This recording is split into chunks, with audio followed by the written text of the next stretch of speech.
Hello, everyone. Welcome to Midweek Gaming. I'm Nick on the other side of the comms, of course. Justin, as usual, providing gameplay and his arbitrary nonsense where he deems applicable. Because let's be honest, I ain't stopping him. So, yeah, what an interesting night we had tonight.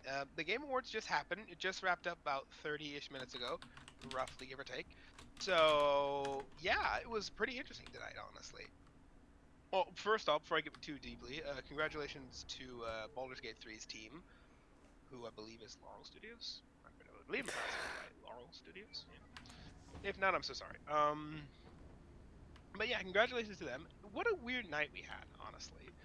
Me and Justin have been watching the Game Awards, and like I said, we have some interesting opinions. Before we get too deep into this, let me just say that tomorrow is going to be the more extensive deep dive into this. It's pretty late. We're recording this now, so we're just gonna start doing like our initial reactions, our big topic, our big ticket items, and get some of those off the docket for tonight. And then we'll save the more initial deep dives for tomorrow because, like I said, there's a lot, and I myself was taking notes, and I've got like 3-ish pages worth of notes. So yeah, those got to get condensed, but that could be tomorrow's problem and your content. So tonight we're just going to be covering the big game awards and the big key topics, starting off with Baldur's Gate winning a good chunk of awards. I'm not surprised, honestly. Like, it's a good game. Don't get me wrong. Laurel Studios did a really good job making it. They've been making this since I think what you said, 2019, Justin. I want to say it's been in development for a good number of years. I don't know for sure, but I want to say like they started early development phases and stuff in 2019. They did mention during their acceptance speech that this was their COVID game and that they have lost people throughout its development. I believe they said that one of their story writers or story director, something like that, actually passed away recently. I think like a month or so back.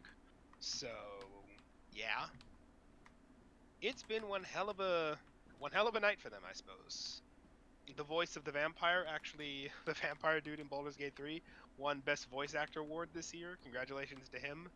And also, I'm not surprised. He was getting memed to high hell Everyone before the Game was Awards. liking him a lot. Yeah, it's kind of like what was that? The big woman from Resident Evil Village, the vampire woman. I can't remember that. Mm. I can't remember her name, but you know exactly what I'm talking about, audience. If you know, you know. If you She know, also you won the Game know. Awards. Yeah, you know, you know. She also won the Game Awards the year that game came out and was featured at the awards because she also was being memed to Helen back that year. So, again, it kind of depends on community sentiment, but good thing for them. There's a few other points I can mention on that, but I'll save those points for again tomorrow. Interestingly enough, another big winner tonight was actually Alan Wake 2. This one, it's weird. I'm kind of surprised in this one, and I'm kind of not. Let me explain. Alan Wake 2 is one of those games where everyone was anticipating the sequel to it. I was not one of those people because I did not play the original Alan Wake. I remember seeing it on the shelves when it first came out, and even much later, and being like, "What is this? Like, what am I playing right now?" Which is weirdly enough my exact response to Fortnite these days. I don't play Fortnite, but I still have that response to it. Another thing we can cover mostly tomorrow, but I might touch on it later today. But yeah, no, Alan Wake 2 won a bunch of things this year. It won best narrative direction. It won best, I believe, sound design and a few other things. So it was just kind of this weird year where it was kind of bouncing back and forth between Baldur's Gate and Alan Wake getting awards. Don't get me wrong here. I'm not complaining about that fact. It's much better than the weird year we had a few years back where um, The Last of Us Part 2 won everything for some reason. Won basically Which, every award. yeah, I remember watching that Game Awards and just was sitting there going like, what's going on here? Like, here's the thing. Something I have didn't feel nothing right. against yeah, I have nothing against games winning an award, right? I have nothing against a good game winning a good chunk of awards. That's nothing. That's just the nature of the game, right? But when you have one game like that is so divisive that it basically split people in half, both players and non-players, and yet it still goes on to sweep the competition. Ah, I don't Something's know. not right. Yeah, something's not right. Plus, it just felt like they were pandering to it a bit too much that year. I literally sat there after the awards and was just like, Jeff Keighley, brother, did they buy you off? You can be honest. I'm not gonna judge you. No, maybe not too much. That but, much. not that much, but you can be honest. But I don't know. But yeah, no, it's an interesting year. Like I said, I never played the original Alan Wake. Apparently, Alan Wake 2 is interesting. I have played Control, though, which is a game that is technically in the same universe as Alan Wake, and also made by the same developers, I believe, as well. It's a fun game, don't get me wrong. I believe it's also made by Remedy, if I'm remembering right. I don't have any notes in front of me, so at least for that. So forgive me if I'm getting some of this wrong for developers, but also a very good game. I can see why, if it is anywhere near what Alan Wake was, why people like Alan Wake so much and why people were so expectant for Alan Wake 2 and why it's so popular, apparently. So, So, I mean, there's that. Like I said, it was an interesting year this year. Though I will admit, some of the things for Alan Wake was a bit more too psychedelic for me. I don't know. When it comes to like some A of the little too references. much interesting mind bender. Ah, not enough whiskey. Anyways, it's like I said, it was an interesting year. One of the interesting parts actually is that Tears of the Kingdom didn't get much this year. Funny enough, the Game of the Year award actually got, like, Baldur's Gate, like I mentioned, got Game of the Year, which is interesting considering despite Legend of Zelda Tears of the Kingdom appearing on a lot of the Game Awards, it did not get, I think, any, if much. I think it got not. No, I think it got one award, and I do not remember what that award was, but only one. Compared it to everything else, it was even featured in the Game of the Year lineup, and yet still did not get it. So, Interesting. Like I said, it is kind of a historic day when we see the Legend of Zelda series getting beaten out in the Game of the Year by anything else, but whatever. Also, what else should I cover? Oh yeah, another thing I should probably interestingly cover is that Monster Hunter Wilds actually got revealed near the end of the show. Big new game from the Monster Hunter series, which also looks like going to be a big console exclusive, not console like Switch console, like console as in PC, Xbox, PlayStation console. So yeah, this could be the next big sequel in the mainline console lineup for the Monster Hunter series.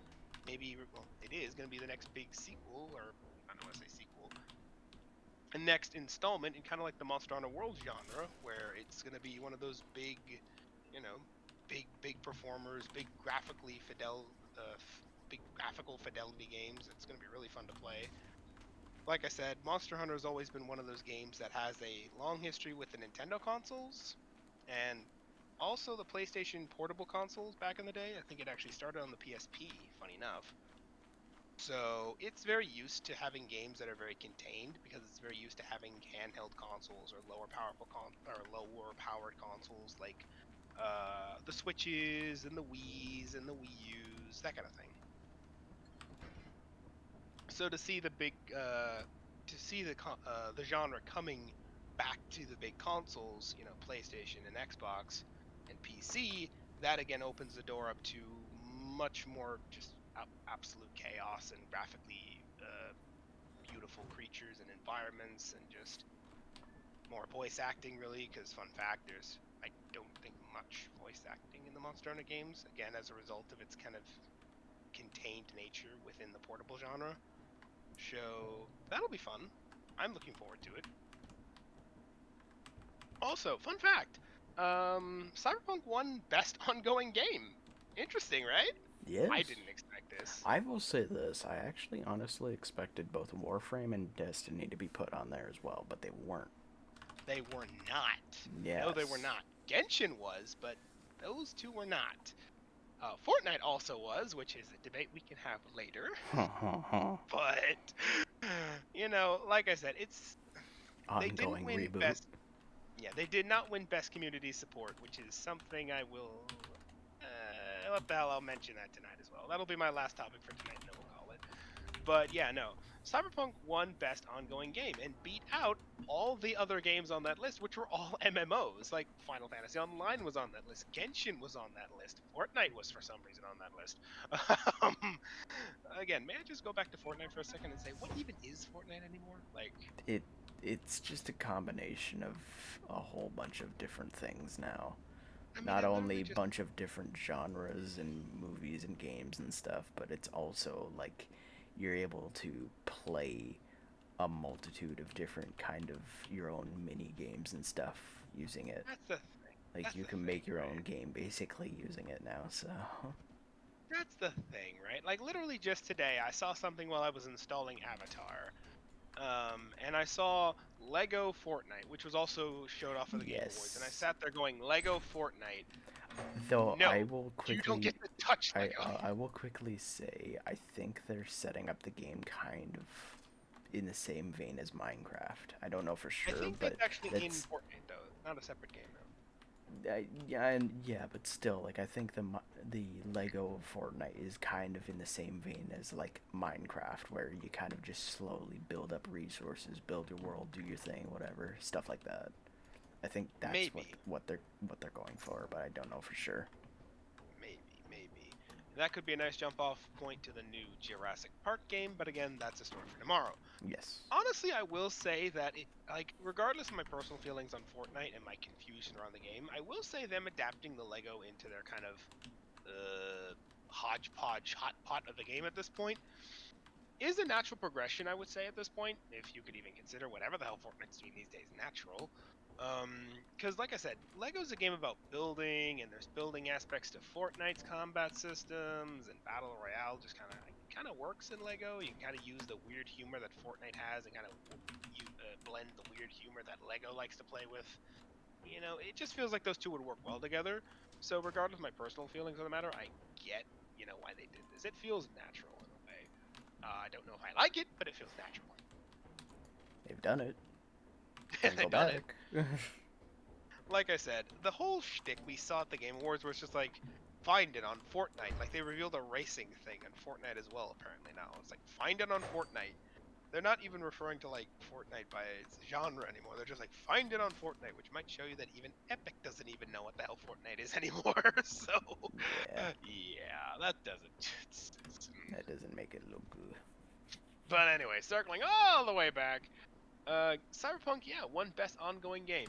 Yep. They did not win Best Community Support, which is kind of interesting, but whatever. This is kind of the same thing in a way. Like I said, it really does, like, it deserves it. It really does. Either community support or ongoing, because, like I said, they could have dropped this game. Red could have, CD could have easily dropped this game when it bombed at launch, because, let's be honest, that's kind of industry standard practice a lot of the case, where a game bombs, they more or less drop it. Maybe they keep it around for maybe a few years, maybe a few months, half a year at most, and then they drop it.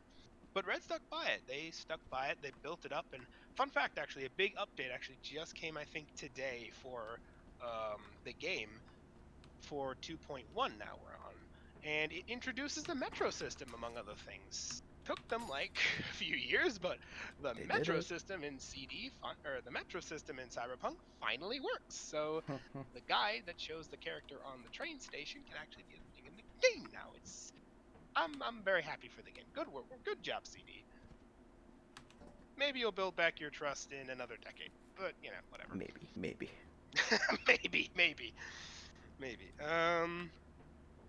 What did I say would be our closing point for tonight? Do you remember? You didn't have one. No, I said I would do one other thing after CD and Cyberpunk, and then I would close out. What was it? What was it? You were gonna talk about a game.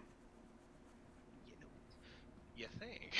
You didn't say what game to name. You didn't tell me any games. I gave you the talk 4 show games. where we talk about games for a living. You're gonna talk about a game. I gave you 4 games that I'm gonna talk about, but I'm not gonna talk about them today. You didn't tell me anything. Yeah, fine. We'll go with that. Let's just go with this point to close out the night then. Warframe revealed its next big expansion, Whispers in the Walls release date, and that will be December 13th. I can see now why they kept it for, to reveal at the Game Awards, because, it's a pretty soon date.